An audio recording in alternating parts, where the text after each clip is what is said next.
Hello again, everybody, and welcome to episode 60 of the Board Game Nerds podcast. I'm your host, Nick, and with me today are my co-hosts, Ulrich. How you doing? And my co-host, Ayub. Hello, hello, hello. How are you guys? Ulrich, how are you doing? I'm good. I have actually been looking for some jobs, actual jobs, not just talking into a microphone. I won't go deeper into it now, but I've actually intensified that. All right. And I have went into my deep shelf over here and gotten out some old board game design ideas, and I'm revisiting those to make them ready for something. Love to hear it, Ulrich. I'm really excited to try some of your things, man. What about you, Ayub? How you doing? Yeah, I'm struggling at my job. No, just a joke. Good luck, Ulrich. I hope you will find something soon. And of course, the main reason is that we need money for all those board games. And well, this is the monthly recap, so I'm guessing we're gonna hear about a lot. Yes, as you might have noticed, if you are able listeners of our podcast, we did not do a monthly recap of our October month. That happened because of some technical issues we had. And this month, we're not going to revisit October. October is past us. It was the Essen month, so you can go and watch our videos about it. Today, we're talking only about November. As usual, if you're tuning in for the first time, what we do today is we mention all the games we played today, and then we highlight one of them, say which one surprised us, which one was our letdown, and then, in no particular order, talk about our 5 best board game experiences of the month. So, the first thing we need to do is talk about the games that we've played this month. Ulrich, take us through your list of games. All right.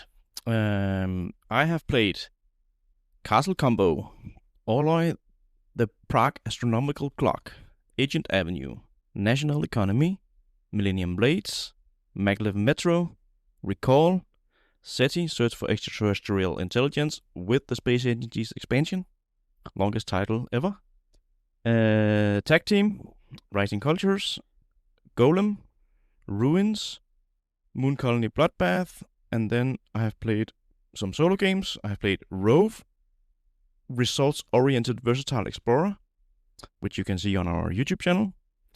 And I have played Golem. And I have played some digital games on BGA. I've played 2 games of Movers and Shakers, GameFound campaign that just ended. And I've played 1 game of Galactic Cruise. I have so many questions, but I will wait for later on. Ayub, what about you? What games did you play? All right, I played A Wild Venture, Agent Avenue, Alhambra, Auf Teufel komm raus, Beer Pioneer, Kalimala, Castle Combo, Dungeon Roll, Etherstone, Fantasy Realms, Flip 7, For Sale, Golem, Hitster, It's a Wonderful World, Jisoki, Kokeshi, Maglev Metro, Manhattan Project Energy Empire, Millennium Blades, Mistborn, Moonshine, Name It, Natera, National Economy, Alloy, the Prague Astronomical Clock, Pandemic Legacy Season 2, Railway Boom, Recall, Rising Cultures, City, Similo, Tag Team, The White Castle Duel, and Underwater Cities. And 1 online game of Movers and Shakers. No solo games for Nah, no solo games for me. All right, also cool list, also a lot of questions, one in particular that you might know what it is.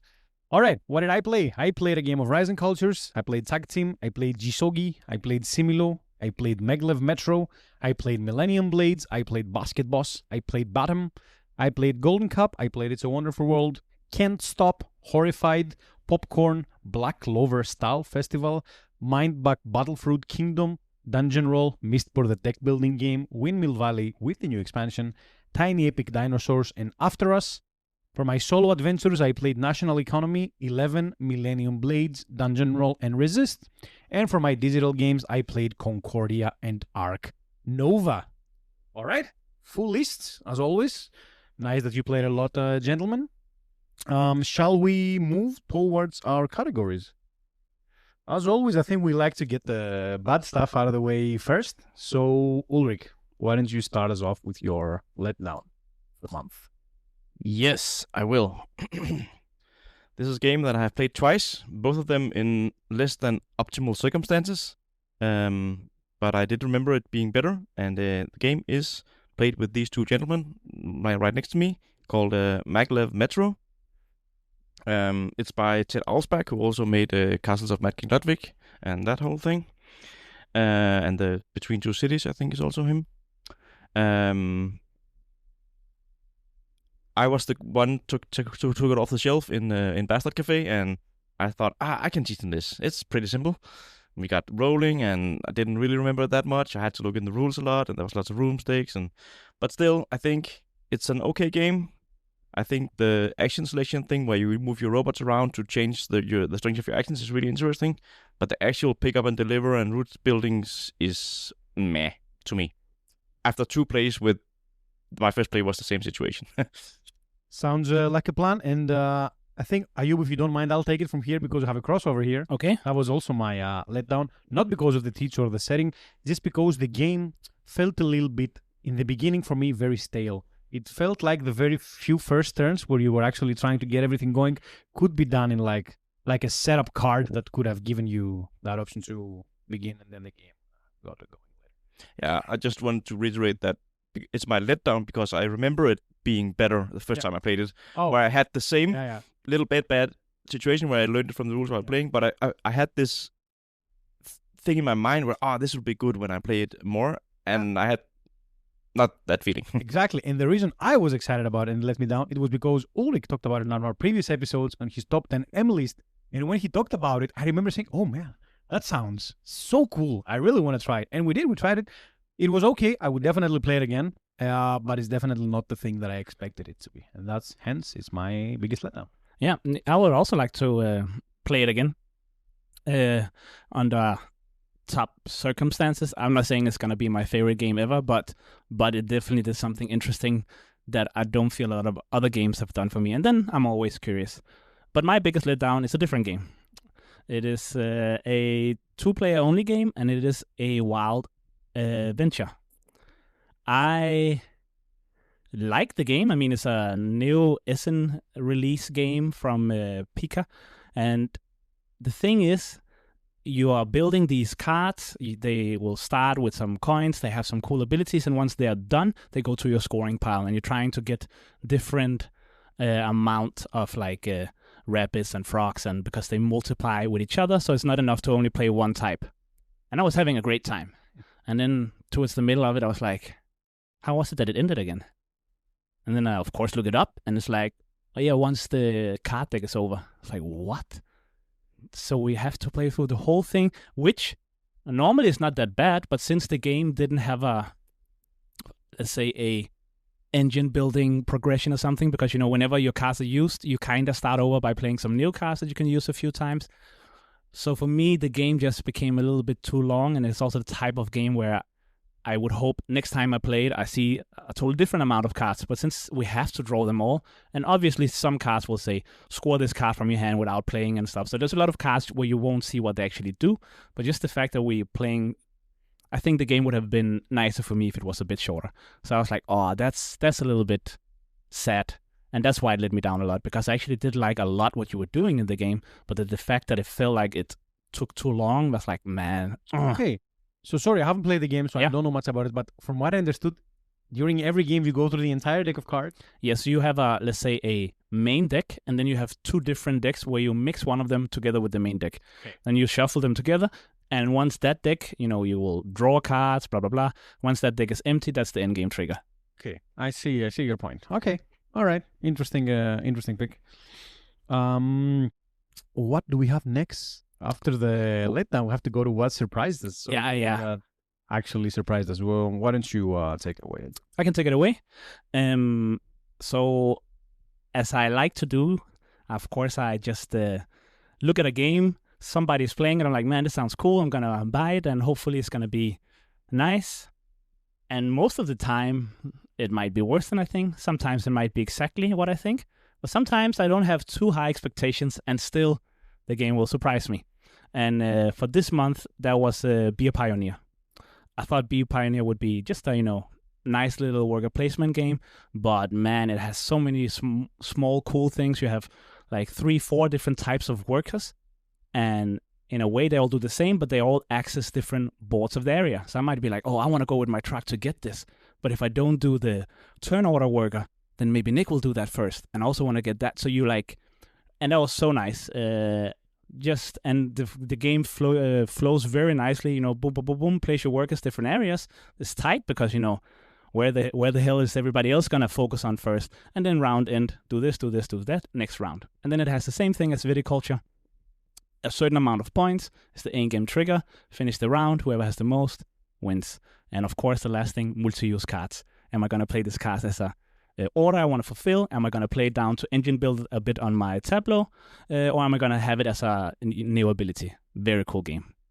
All right, sounds very interesting. I really Happy to hear it. You sold your beer and bread, so now you have another beer game I can play with you. That's good. And I know nothing about the game. I just saw your copy, and it looks like a green version of a very, very base Euro. True. Exactly what it is. All right, Ulrich, what surprised you this month? Right, now it's me.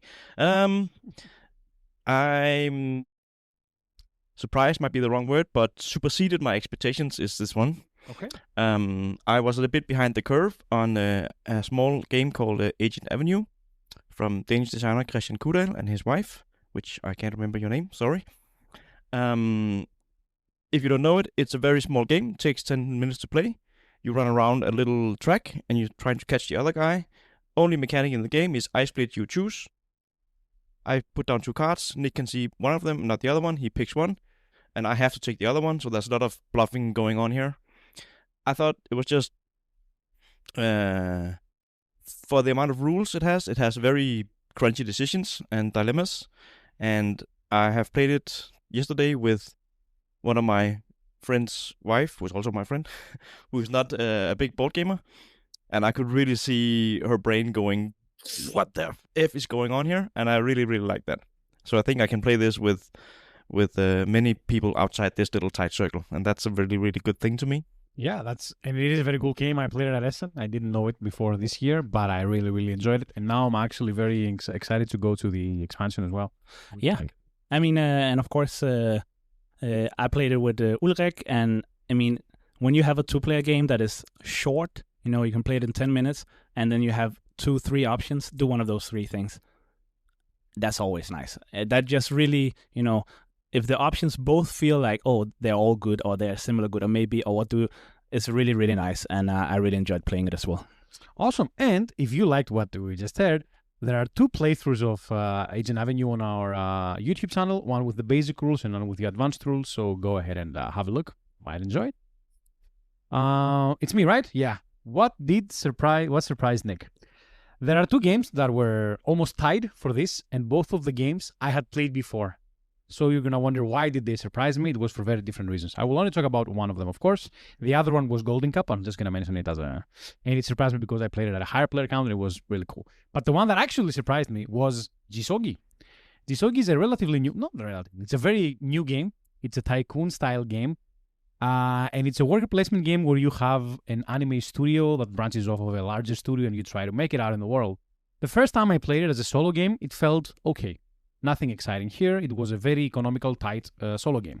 Then I played it at 2 players, and still it felt good, but not amazing. Now I played it 4 players, and oh my, it felt so good. Everything was so tight. Everything was so crunchy, and you could see people were fighting for things that you wouldn't care in the 2-player game. Who's going to be the first player? Very important because they're releasing a movie first, thus getting the extra points for it. I think it signs at 4-player. I think it's a totally different game, and I think that it's definitely one of the premier 4-player games now in my collection. Really love it now. Big surprise for me. Nick liked the 4-player play. Exactly. That was very surprising for me as well. Trust. But I'm very happy to hear that it felt better at 4. I played it with Nick at 2, and I did like it, but there were some things where it's like, it's cool, but nothing like amazing. The theme really carried it a lot. Artwork carry 100%, like super carry. I mean, now the game is also. Yeah, and I mean, what's better than having a game where one of the resources is hype? You tell me, man. Yeah, that resource was made for me. I think it's so cool, and very helpful if you want to play the game. Get hype. You need it. All right. That was Letdown and Surprise. So highlight a game that we want to highlight to the public from this month. Ulrich, what do you wish to highlight to the people? A game that I forgot to put on my list of played game, actually. We played It's a Wonderful World with the 3 of us. Not just It's a Wonderful World. We played War and Peace expansion for It's a Wonderful World. If you don't know It's a Wonderful World, it's a drafting game. You draft lots of cards, and then you have multiple uses for them, and you build your little fun engine. It has only 4 rounds, and each round you produce. There's 5 different resources, and you produce them in the same order, so you can use your gray cubes to produce something that then produces black cubes, and then so on and so on. It's a cool little game. Every time I'm not playing it for a few months, I'm like, I'm done with that. And then when I play it again, I'm like, that's pretty cool actually.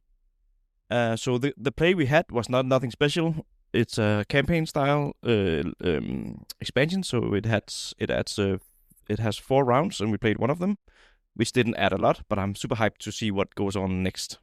Same. I'm really excited to discover it more. Ayub, take it away. Cool.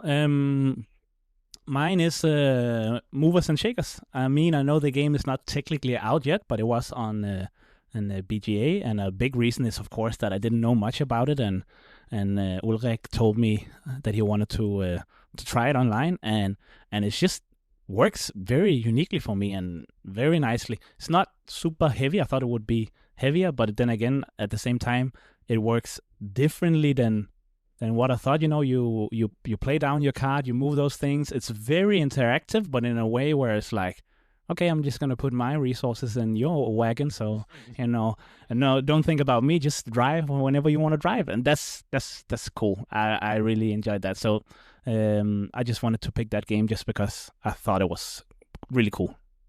Yeah, that sounds cool. I've seen a few playthroughs now, including ours, on our YouTube channel, and it really looks like something that I would.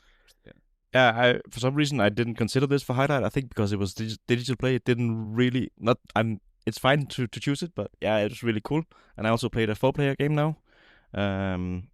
Plays the same, but obviously if you don't know the game, there's lots of pushing each other's stuff around, and I can put my goods in other people's trains, and I can push other people's trains, and so there's a lot more positive interaction going on. Yeah, that sounds cool. Definitely gonna try it when it gets here. All right, my highlight is, it is a game, but I'm mainly highlighting the expansion of the game, but the game as well, and it is the Blooming Sails expansion for Windmill Valley. Windmill Valley is a game that I really, really enjoyed already, and now I played it with the expansion that came out this year at Essen, which add a little bit of a trading aspect with some ships you have. So you have these ships that go around and deliver goods, and you get some rewards for it. And even though it's not much of a change, I think it makes the action of sailing much more interesting now, instead of just, I place 1 tulip there, get 2 rewards, and that's it. Now you actually get to do a fun, interesting thing on top of that, and I think it really shines. Of course, it's a bit more of a table hog now because you have a sideboard next to the tableau, but let's be honest, we don't care about that. If the games are big and have a big presence, it's totally fine. I really, really enjoyed it. I really, really recommend it if you have the base game and you enjoy the game. I'm going to say the cliche I say every time, is not going to change the base game for you, but if you already enjoy the game, I think it's a nice addition. Cool. I think when we played it, we did, like, not the expansion, but the base game, we did have a little bit of a feeling maybe towards the end that, okay, we get to do pretty much. Does it add so much to that action that you feel like now, or either I do this or I do, like, does it add that thing? I don't know if it added more, but I definitely didn't complete it as well as I completed it with you. I remember when we played it, all my tulip fields were full. I got points from everything. Now I didn't even complete like the main mission. My tulips field were almost not empty, but they were not like full, and still managed to win, which means that you had to do more fun things that gave you points in different ways and kept you from completing the things. Perfect. That's what I was hoping for. Cool. And one final small thing that I forgot to add is, I don't know if you've played the base game of Windmill Valley, but when you place your windmill out on the board, some of the spaces that are adjacent to them, you get the rewards for them. The rewards that were giving you 1 tulip now have a tile on them that you can choose to take the tile instead of the tulip. And that tile, now here, but that's going to be a bit rough to understand, I think. You take the tile and you put it on your tulip board. And when you cover that tile with a tulip, you get a reward. So you upgrade the rewards you get from planting. That was cool. Did I use it? No. But it still sounded cool. And when I play again, I will try and use it more. It seemed very hard in the first place to try and take advantage of that. But I think with better planning, it sounds very interesting. Okay, so yeah, I have to keep speaking. You're right. So yeah, that was our highlight. And now we're moving to the 5 experiences, which we say about 5 things that we liked about board games. Not necessarily the games themselves, but something that we liked about playing them. So in no particular order, Ulrich, what is your first experience? My first top 5 experience, covering both October and November, is being undefeated in tag team. That is A little bit of a joking title, but when Nick told me about this game, I was like, "Yeah, you can keep that one." It's a memory game, kind of where you have to predict what your opponent is going to do, and then you put a card in a specific way, and sequences stay locked. And yeah, it didn't really sound like anything I would like when I played it. The theme was really cool, and the mechanics supported how the characters work. And I'm sure there's a million references to anime stuff and cartoons and stuff I don't know, but some of it I could see. It's very fast, so I don't mind that it's a little bit out of my wheelhouse with the second guessing and memory game. But it's fast paced, it's fun, and not random, but you can have swingy results because suddenly I have a card that takes away all of your defense or whatever. Yeah, I'm more than happy to break your record, Ulrich. I really love to play that. Yeah, cool. And I'm just gonna go next because it's a crossover. Wasn't gonna be the first I feel like mentioning, but it definitely is now. Just tag team as well in general. I think whoever I show it to is always like, okay, cool. Let's play one more time. You know, it's fast, it's quick. Yeah, everything that Ulrich also mentioned, and just man, they feel so different when you play them, and you just wanna, you know, you wanna do the cool things. And like I mentioned earlier, 2-player game. You have 3 options of what card to pick. Then of course you can place them in different places, which technically is a lot of options, but it presents you as very easy. Pick one of these 3 and then, you know, add it to your order, and that's very cool. So yeah, Love it, love it, love it. Said it in the beginning. One of the most anticipated games for me, and it paid off. All right, my number 5, I kept a little bit with a theme that we had running for the previous episode, which didn't air, so you didn't hear the theme, which was like naming the things. So I named my 5th pick a sports day, and I did name it that because we gathered with the Greek play group and we played 2 sports games. We played Basketballs, which is a basketball game, and Golden Cup, which is a football game. And they were both really good, both very, very different than each other. One a very old drafting game where you draft the NBA players and try to gather as much money as you can to win, and the other typical back builder where you play against each other in series of matches, and whoever gets the most points win. Both excellent. I think Golden Cup was a hidden gem. I'm this close to playing it solo. I know it probably shouldn't, and it's not going to be a good result, but I really enjoy it, and it's hard to find a lot of people to play it with. Is Basketballs a manager game or actually a basketball game? No, you are the manager of a team. Okay, Yeah, so you're not... you draft players, and they play the game. They don't play it, but that's what they do. now that we joke about your high player count games, do you dare to then, let's say, try 6-player Golden Cup at some point? Yes, I've actually planned it already. Yeah, we have a 6-player Golden Cup coming. Yeah, I'm not happy about it because 6 people playing board games, I feel it's for me a little bit too draining, but you have to get out of your comfort zone at some point, you know? And yeah, that will happen soon. Yeah, and I mean, that's all not the same, but almost what you felt about 4 players kind of too, right? So who knows, maybe it will be a surprise. Maybe, yeah. We'll see. We're keeping an open mind here. What about you, Ulrich? What's your next pick? My next piece... Sorry about that.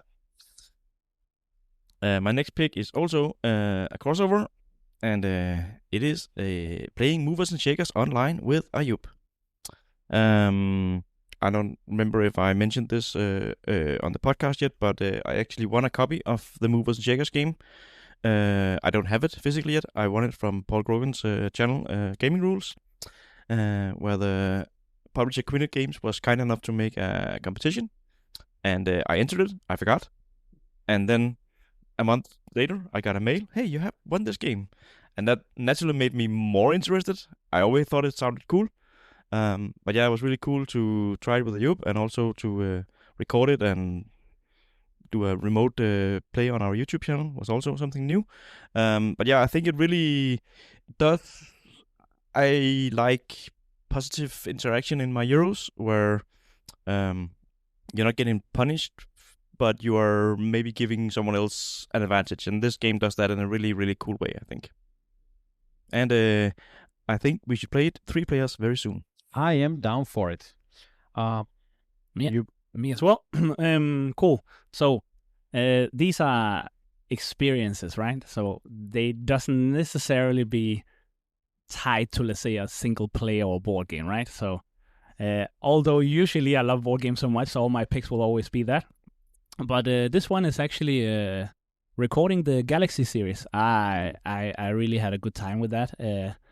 It's a part of something that we wanted to do for a long time, and so actually, if you listen to the monthly recap 2 months ago, Nick picked that rhymes. Nick, he picked playing all the a lot of the Galaxy games in one day. So now moving on that baton to actually having an episode about it. And I'm really looking forward to all of us doing this more, diving into a series or whatever.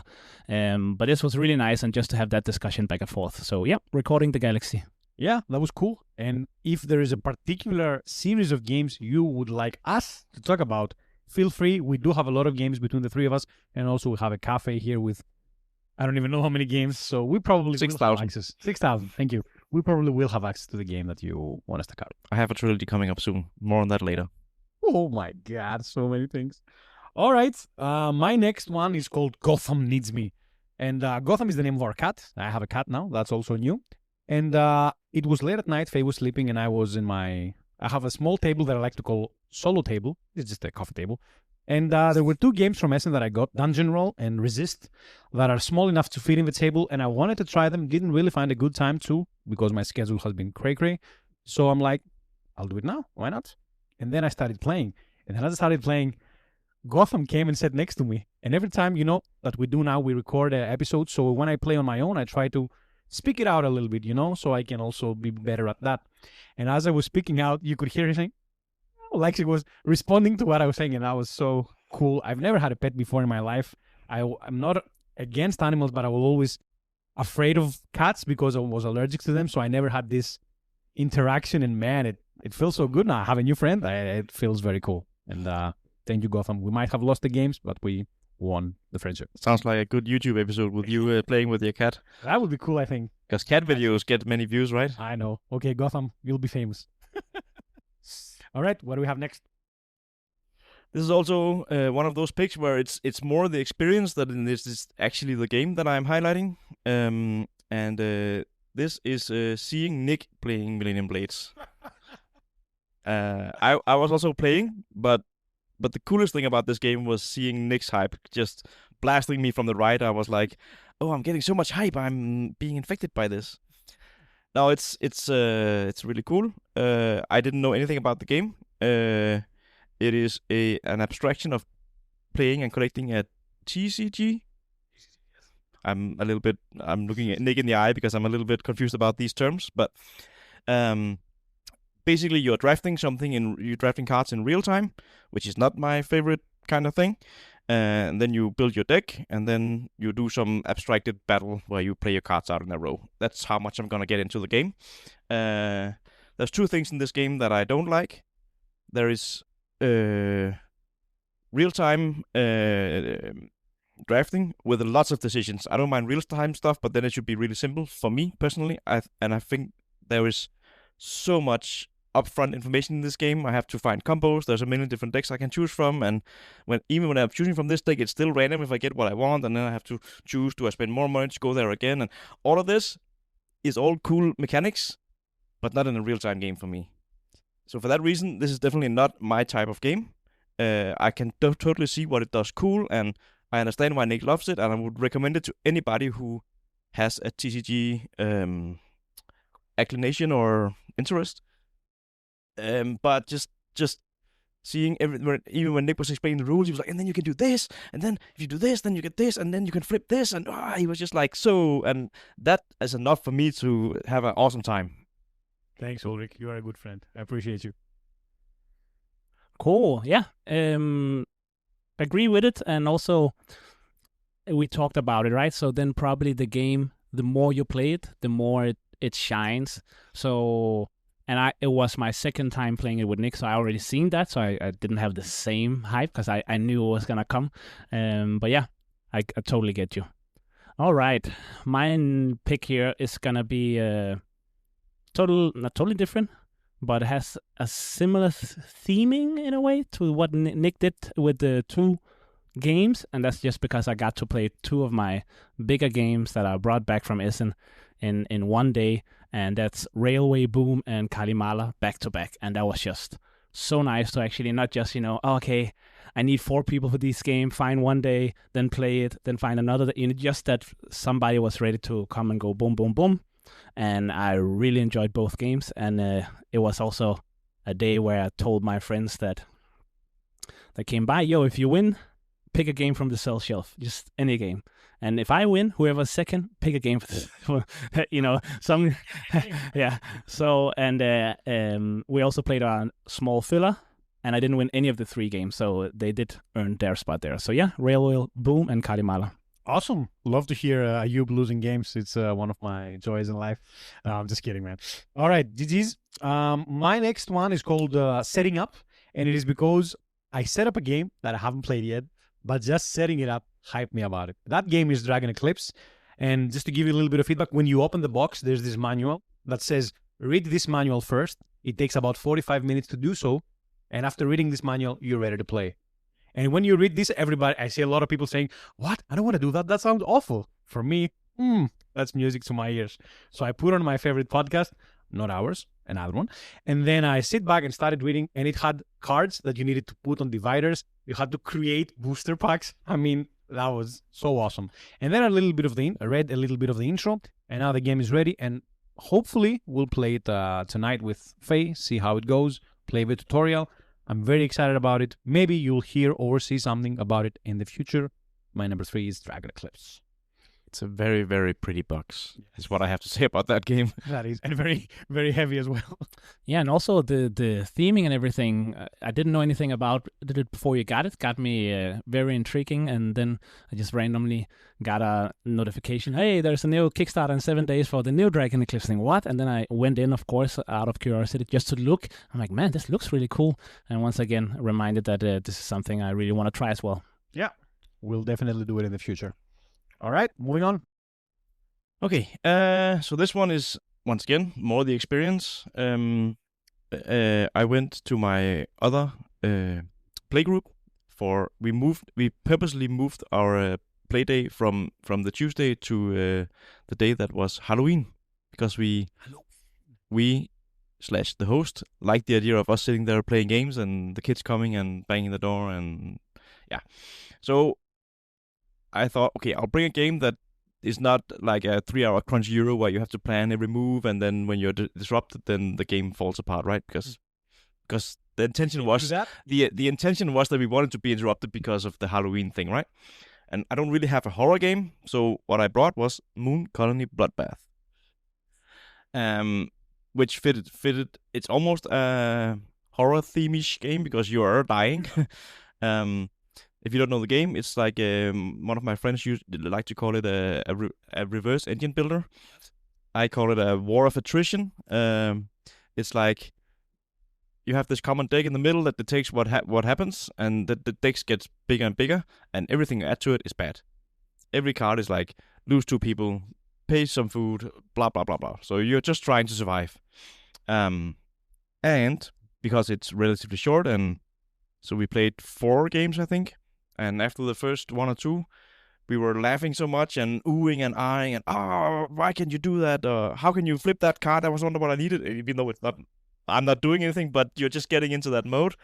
And the wife and the kids were sitting in the other end of the room, and they were like, what are they doing? Every time we were like, oh man, and then we started laughing.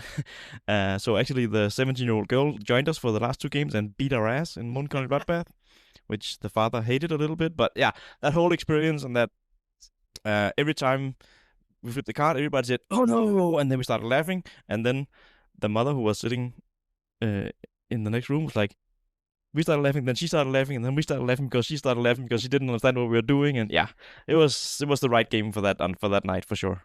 Man, I love that game. It's so nice. And of course, if you want to see it, YouTube channel, there's a playthrough there. Yeah, it's pretty cool.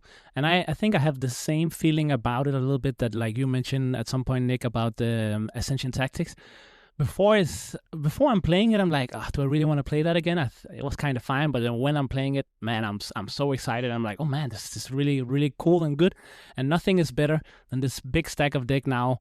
You know, a lot of bad things are in the deck, and you flip a card and it's like produce, or you just say you're like, yeah, you become so happy that although you're gonna get messed up in like the next two cards, you're really, really, really happy about that card came when you needed it. So yeah, pretty cool. Yeah, I agree. That's a very cool game. All right. My next here is a pick of the game National Economy.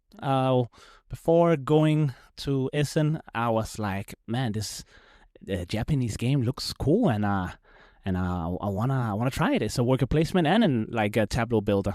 You don't really get to build your tableau that much, but that's actually a cool part about the game. And now having it played 3 times and then still feel like I'm ready to play it more. I'm ready to explore the rest of the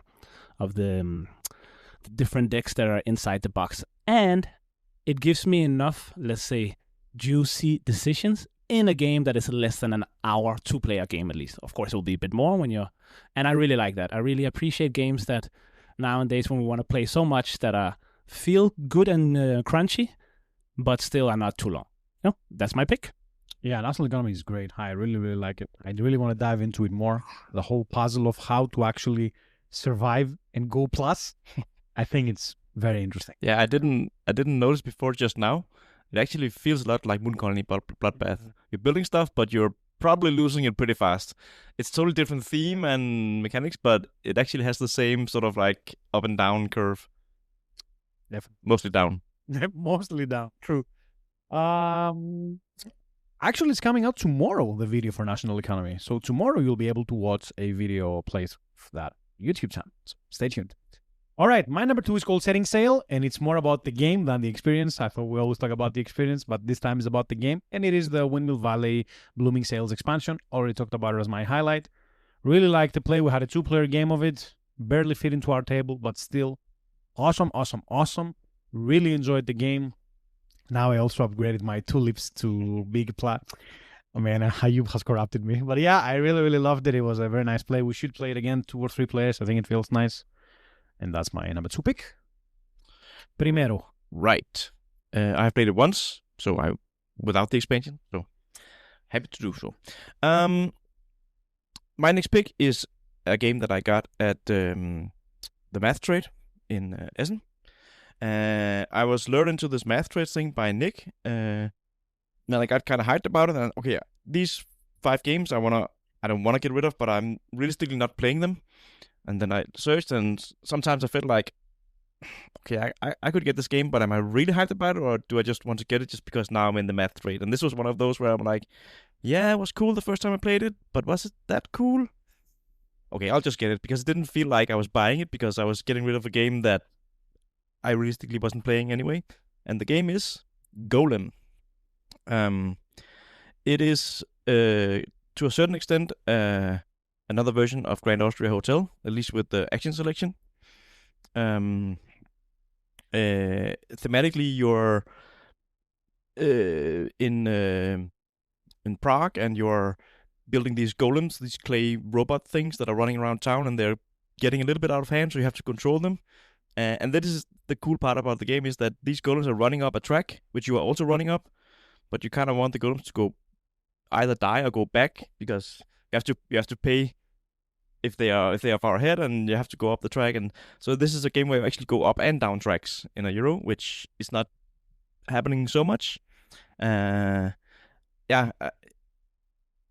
thing is pretty cool. And then I'm worried that the scoring will be a little bit samey, because you have 4 different scoring categories that can score you a maximum of 28 points each, I think, which work in a similar way. So I'm worried that with 10 plays, you will level out in your excitement for this game. But yeah, I've only played it 1 and 2 players, and I would like to play 3. I don't think it matters for this game. I actually think that 2 is the best amount. Yeah, and just to counter you a little bit on your point, although I do see that it might be samey after like a certain amount of plays, the cool thing is that your actions are dictated by the randomness of the balls rolling down, right? So although you'd be like, cool, now I figured out that if I do this, I could get these many points. But then all of a sudden, oh, I can't, or the other people do, and then you have those scoring high. But I do agree with you, but I do think that's a nice balancing out they did. And yeah, and just like with Grand Austria Hotel, I agree, 2 feels like great. More, the game is still good, but it just takes longer, and without maybe feeling. And Golem I only played 2 as well, so I don't know, but it gives me that feeling that you say. Very excited to try it. Haven't tried it yet. Really looking forward to it. Nice. Cool. The last pick here for me. All right. For some reason, I haven't picked any filler games yet, right? Good. Don't do it. Well, Euros. what is a rule for filler game? Anyways, no, my last pick here is Auf Teufel komm raus. I managed to play it at my work. It's a game that is very hard to get your hands on. It's from 2013, and as far as I see, only by Soch Verlag, which is like a German publisher, and it's just sold out. So it's just secondhand market and I've been trying to look for it for I think like over a year, and I finally got my hands of it. I brought it to my work, and man, we had a blast. So just very shortly, it's a push your luck game where you are betting every round to see how much you can pull from the devil's oven without burning your fingers. Because if you flip a devil tile, then you burn and you bust. The cool thing here, which I don't know if I've seen in any game, every round when you bet, you don't bet how well you will do. You bet how well the best player will do, which is very interesting because then, sometimes you just have people who it's like, it's not your turn, but they go like, no, come on, man, you can do it. Pull 10 more. Oh, but I already did my bet. Yeah, but because they want them to go higher. So their bid is also, so they're getting paid back double and stuff. It was just a blast. And it's like, no, and you made it, but he didn't make it yet. Oh, there's no reason for it. It was extremely fun. And I think 5 players is probably what you want to do with it. So yeah, my last pick here, Auf Teufel komm raus. Man, I wish the listeners could see Nick's eyes when you were explaining about that game. Yeah, because he talked about it. What the heck is this? And then I realized that I actually looked into this game because of you a few months back. You mentioned it, and I tried to look into it. It looked push your luck a Yub game. Yeah, it sounds like a good game for like an actual party game, right? Exactly. Where you're just like non-board gamers just chilling after work, having a fun little 30 minutes.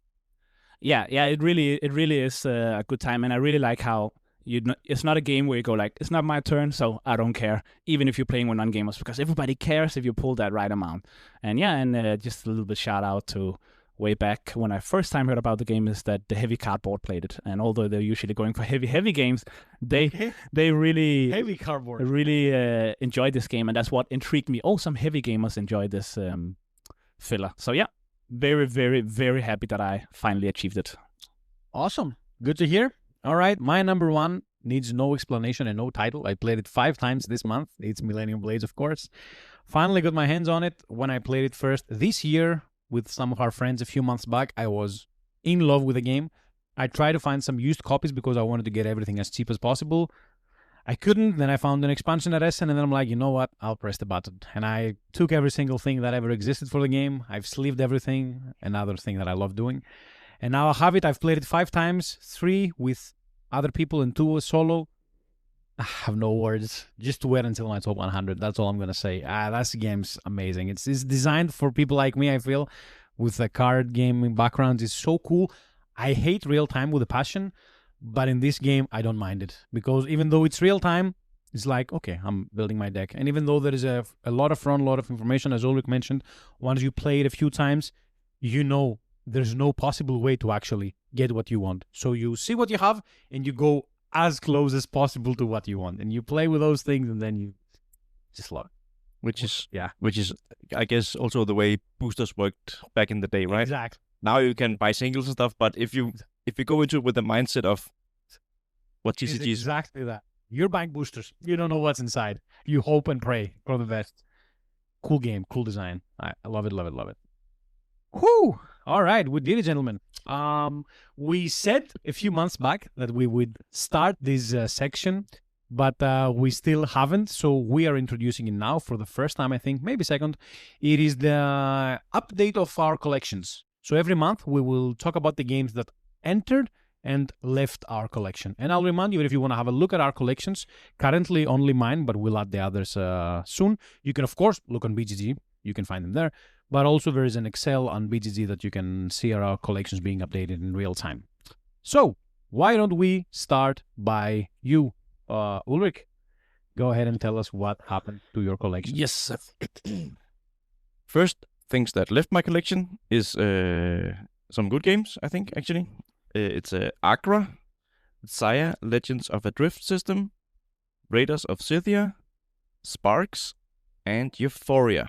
Right. So 2 big Euros, 1 sprawling 4X thing, and 2 smaller things that I was done with, and that somebody else has.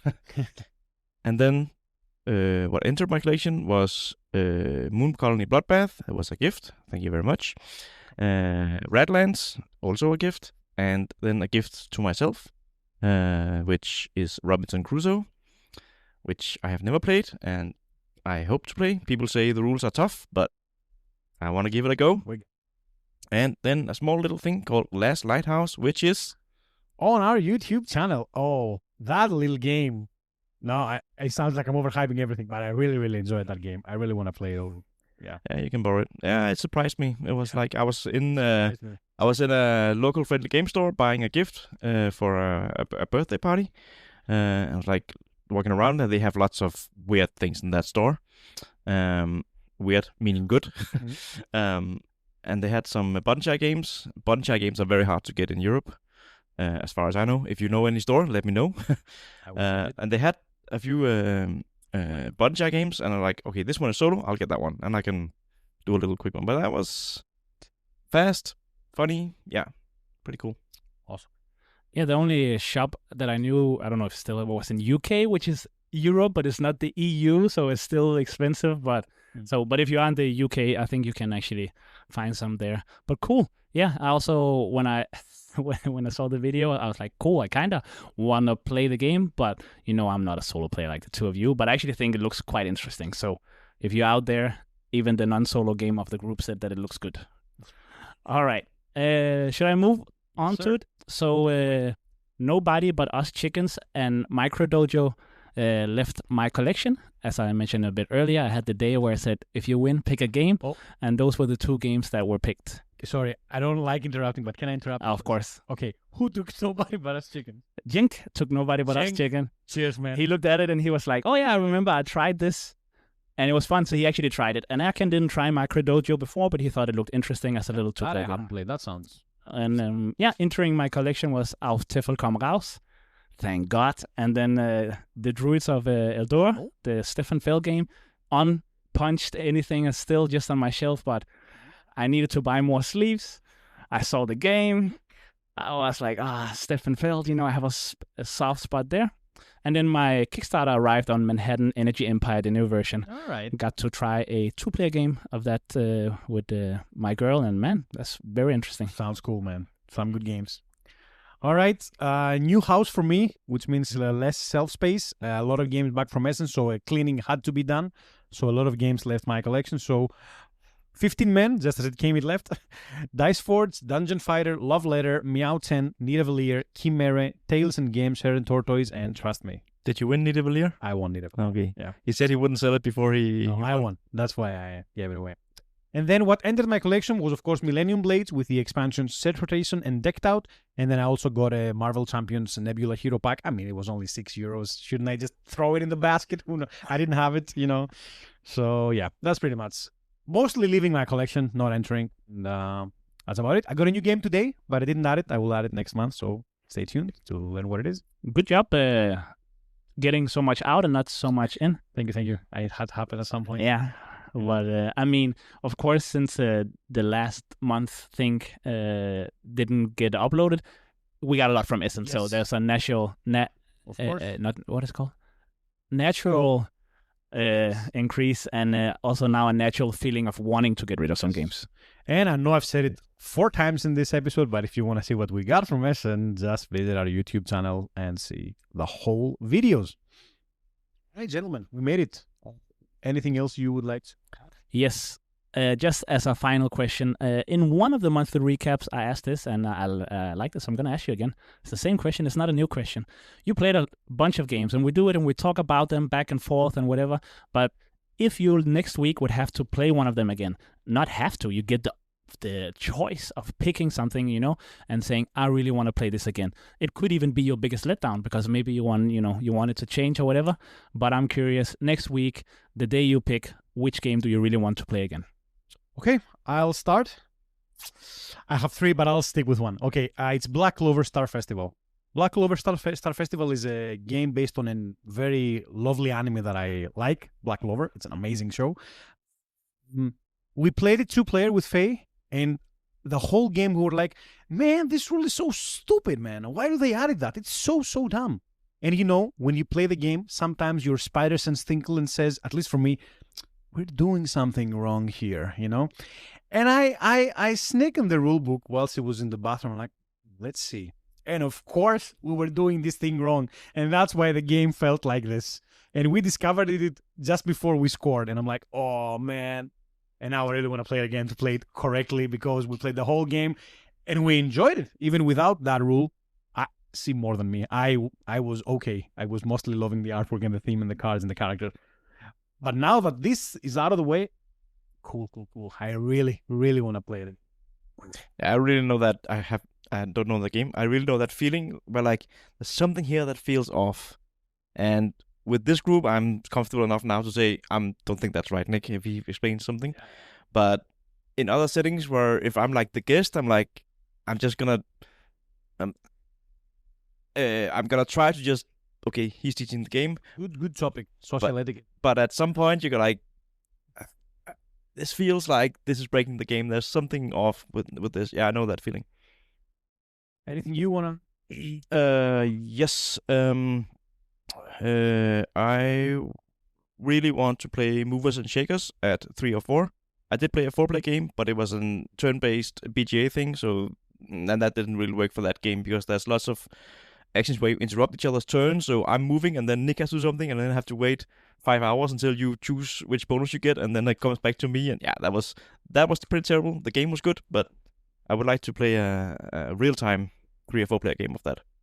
Cool. What about you? You asked the question, but you have an answer. Cool. Yeah. I mean, just like you said, there are a few games that I could easily pick. But I will just go with the Railway Boom. I really, really think that's a cool auction mechanism in that game. And it's just so nice that you have 4 different rounds. Technically, the auction works the same way, but you're doing it with 4 different resources. And once that auction round is done, you just get first pick. It's not that you won something. You get first pick to pick between the different things. But you're using the same resources that you use to auction with. That is so cool. And it really, really, really made some interesting choices and decisions. And also, once somebody say pass, the first person to not, so whoever will pick last gets to get it for free. And then someone will get it for half, and the first player, of course, will get it for full price. So you're also thinking about, I mean, there are more than one good choice, and somebody already said pass, now I'm third, so maybe I'm fine. So really, really, really, really cool. Rules were not that complicated once you got it, but the choices were, man. So, yeah, I would really like to play it again. Sounds cool.